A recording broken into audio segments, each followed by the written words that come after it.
皆さんこんにちは。好奇心 TV です。今回の動画は、今私たちが置かれている状況について考えるときに役に立つと思われる情報をシェアしていこうと思います。特に気にもなるし、考えなければならないこととして中東情勢や南シナ海、ウクライナのことなどが挙げられます。これらの紛争は今後どのように発展していくのか、それとも沈静化していくのかどちらでしょうか。皆さんはどのようにお考えでしょうか。このチャンネルで追求しているのは、やはり自分や家族を守るために必要な真実とは何かということであり、騙されたまま命を落とすのはまっぴらごめんだということです。この動画を通じて、今私たちが置かれている状況を理解することにお役に立てればと思います。ぜひ最後までご視聴ください。このチャンネルでは、自分や家族の身を守るためにできることや、日本人がこれ以上騙されることがないようにするための情報を発信しています。チャンネル登録がお済みでない方はぜひチャンネル登録をお願いします。さて、古今東西庶民はいつも時の権力者たちのいざこざに巻き込まれ、翻弄されるという歴史を積み重ねてきたような気がします。一体世の中で何が起きているかなど知る由もなく、時代に翻弄されてきました。それは今現在でも同様だと思いますが、一昔前とは大きく違うのは、圧倒的な情報量です。それはインターネットの普及と IT 技術の発達によるところが大きいと思うわけですが、そのあふれる情報の中から一つだけでなく複数取り上げて、現状の把握と近未来の予想を立てて身を守ることをしていくしかないと思います。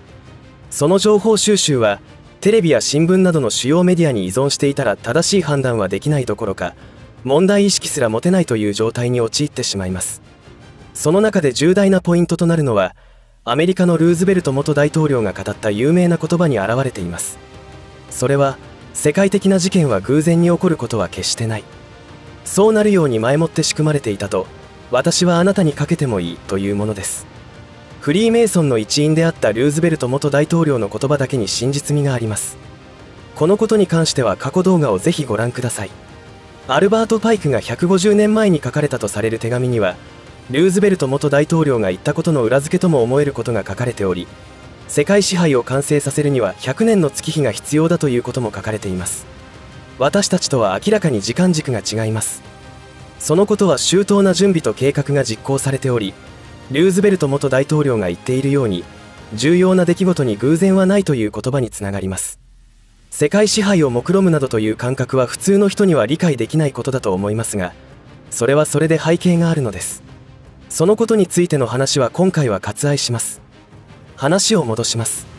今の世界情勢が今後どうなっていくのかについて重要な事実というか認識が必要なのは、すでに第3次世界大戦は始まっているということです。このことは2023年10月にロシアの外交政策の専門家であるフュードル・ルキヤノフがプーチン大統領に報告しています。このことはグローバルアフェアーズ誌のロシアの編集長でもあるルキヤノフがメディアのインタビューでも発言しています。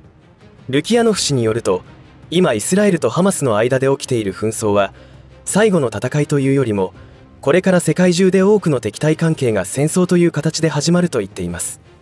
米ソ冷戦時代の時にも中東戦争は勃発しましたが、二大大国がそれを沈静化することができました。ところが今はアメリカ覇権に陰りが生じてきており、収拾がつかなくなっていくというのです。そして、このことに関してドイツの動きにも注意が必要です。ドイツ政府の考えていることも、今後戦争は拡大していくという予想を立て準備し始めています。国家の安全保障を考えるときに、あらゆる可能性から様々なシミュレーションを検討することは当然なわけですが、ロシアがウクライナとの戦争を拡大し、NATO、つまりドイツと全面戦争が起きることをドイツ政府は想定しているというのです。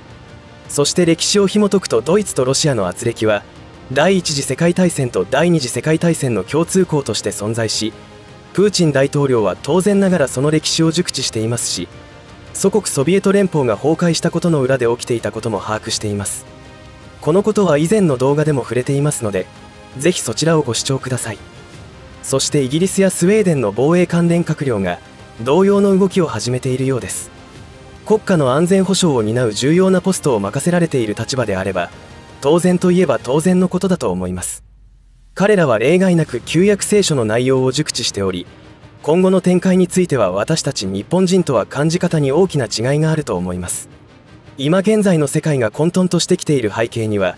アメリカの凋落があります。良くも悪くもアメリカが世界の警察としての存在感があった時はある程度の世界秩序を保てていたと思いますが、2015年にオバマ大統領がアメリカは世界の警察をやめると言い出したことが決定的となり、現在の混沌とした世界になっていると言われています。その背景にあることはアメリカの膨大な借金もありますし、世界の警察というと正義の味方のように聞こえますが、ドル覇権を覆そうとする勢力を叩き潰すための監視であったわけです。アメリカが覇権国家としてその地位を保てていたのは、サウジアラビアを筆頭とした石油産油国との関係があったからであり、そのアメリカはイスラエルを擁護する立場にいることから、イスラム諸国との関係も怪しいものとなってきました。そこにつけ込むようにロシアや中国が反アメリカ連合とも呼べる連携を強めてきました。このようなさまざまな出来事を理解するには、どの程度の高さから俯瞰するかで若干解釈が変わってくるわけですが、明らかなのは今後の世界の運命を決めるのは中東情勢だということです。先ほどのルキヤノフ氏が言うように、世界中で紛争が起き始めるというのはすでに火種があちこちにあるので真実味があります。その中で大きな懸念となっていることに中国の存在があると思います。国内はもうすでに国家存亡の危機に瀕しており、私たちが知り得ている情報だけでも重症だと思いますから、実際はもっと深刻な状態であることは容易に想像できます。5月16日にその中国の習近平がロシアのプーチン大統領と会談をしました。会談内容とは一体どのようなことが話し合われていたのでしょうか。戦略的パートナーシップの強化が確認されたことは間違いありませんが、そこにイランや北朝鮮が絡んでくるわけですから、非常にきな臭い状態になってきました。今回テーマにしている第3次世界大戦についてですが、今起きていることがそのまま第3次世界大戦というのかどうかは歴史が決めることになります。というのは、1914年から1918年に勃発した第一次世界大戦というのは、第二次世界大戦が勃発した後にそのように呼ばれたことからも分かります。それまでは第一次世界大戦のことを世界戦争などと呼んでいました。なので第三次世界大戦がいつから始まったかという判断は歴史が決めることになります。そういうわけで、今起きていることをどのように呼ぶかは大した問題ではなく、それよりも戦争が拡大していった時に確実に物資不足となることが生死を分けると言ってよいほど重要事項です。それはエネルギーや食料はもちろんのこと、兵器を作る原材料に至るまでありとあらゆるものが不足しますし、敵対国に対してはその供給を止めることが戦略上必ず行われることになります。アメリカや EU、ロシア、中国、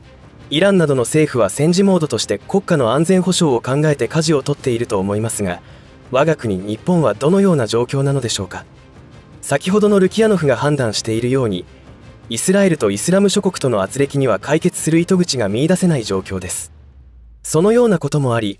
2025年にはロシアと NATO との全面衝突の可能性も示唆されています。つまり第3次世界大戦はいつ始まるのか、もう始まっているのかという議論をするよりも、すでに戦争当事国同士の和平の道を探れないという事実は今後エスカレートしていくことしかないわけで、歴史が後から今この状況を第3次世界大戦と呼ぶことになるのではないかと思います。そうなると日本の安全保障を考えた時に、中東の戦火が拡大していけばほぼ 100% 依存している石油の輸入は困難になります。それがたとえ半分になったとしても日本へのダメージは計り知れないと思います。と言いますか、確実にセットで起きることは食糧危機です。戦争が拡大していった時には絶対と言っていいほど上に苦しむことになります。先の大戦でも戦争で亡くなった人の多くが上で亡くなっていることは意外と知られていない事実です。戦火が拡大するというのは中東での範囲だけにとどまらず、中国による南シナ海や東シナ海、台湾への武力行使が起きる可能性もありますし、北朝鮮による韓国への侵攻もあるかもしれません。このチャンネルで過去に中東情勢の混乱によって石油の輸入がストップしてしまう可能性があるという内容のコンテンツを配信した時にコメント欄に反論がありました。その内容とは、石油の輸入が止まることはないというものです。その理由は、石油の輸出をしている企業や国が利益損失が発生することをするわけがないというものです。その考え方は理解できますが、あくまでも平常時においてのことだと思います。紛争や戦争が起きた時には、企業の利益はもちろんのこと、国家の利益も犠牲にしてでもやらなければならない状況はあると思います。過去の歴史では間違いなくそうでした。先の大戦後、少なくとも日本においては戦争がない期間が80年弱続いたことで、日本が戦争などに巻き込まれるわけがないと信じて疑わない人たちも多くいることと思います。今現在のようにグローバル化が進んだ状況では戦争に巻き込まれないということはないと判断して準備を進めておいた方がいいと思います。ましてや日本を取り囲む国は全て反日国であるという事実を忘れてはいけません。いかがだったでしょうか。今現在の世界情勢をどのように判断するかは自分自身が判断してそれなりの準備をする必要があります。戦争が拡大して日本にもその危険性が高まった時にテレビや新聞が警告を出すとは思えません。理由は日本中がパニックになるからです。先ほども述べたように安全保障を考えるときに今現在をどのように判断するかが大きな分かれ道になると思います。中東情勢や中国による南シナ海、東シナ海、さらには台湾問題、朝鮮半島の問題が解決するとは思えませんし、少なくとも中国においては国内でいつ暴動が起きてもおかしくない状態になっています。そのような時に独裁者が下す判断は歴史から多くを学ぶことができます。中国の習近平においてはかつてのスターリン同様に身内以外は信用できないという疑心暗鬼になっており、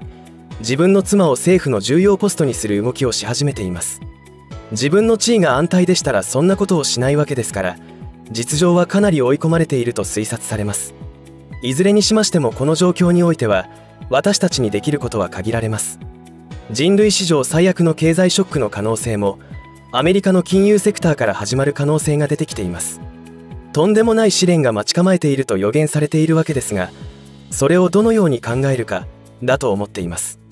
最終的には人類が滅びるということではありませんし、そこまで悲観する必要はないと思います。むしろ今世界中で起きている戦争や経済危機も根本原因は同じです。世界中を混乱と恐怖に陥れて支配しようと目論んでいる勢力がこの世に起きている全ての原因です。その勢力が崩壊、滅亡するということは間違いなく良いことです。ただそれらが崩壊や滅亡する時にはそれなりの痛みが生じるというだけですし、生き延びるための準備をした者しか次の時代の幕開けを目の当たりにできないということです。私たちは歴史的変化の目撃者になれるというすごいタイミングでこの世に生を受けていることになります。生き延びるためには水や食料などの肉体と生命維持に必要な物資とあらゆるものに感謝する精神性もそれなりの準備が必要だと思われます。ぜひ共にすごい時代の移り変わりの目撃者として次の時代まで生き延びていきましょう。最後までお付き合いありがとうございました。以上で今回の話は終わりとしますが、皆さんの応援が次の動画作成の力になりますので、いいねボタン、チャンネル登録、通知設定をオンにしていただけると嬉しいです。また、コメント欄へのご意見、ご感想の書き込みもいただけたら励みになります。最後までご視聴ありがとうございました。好奇心 TV でした。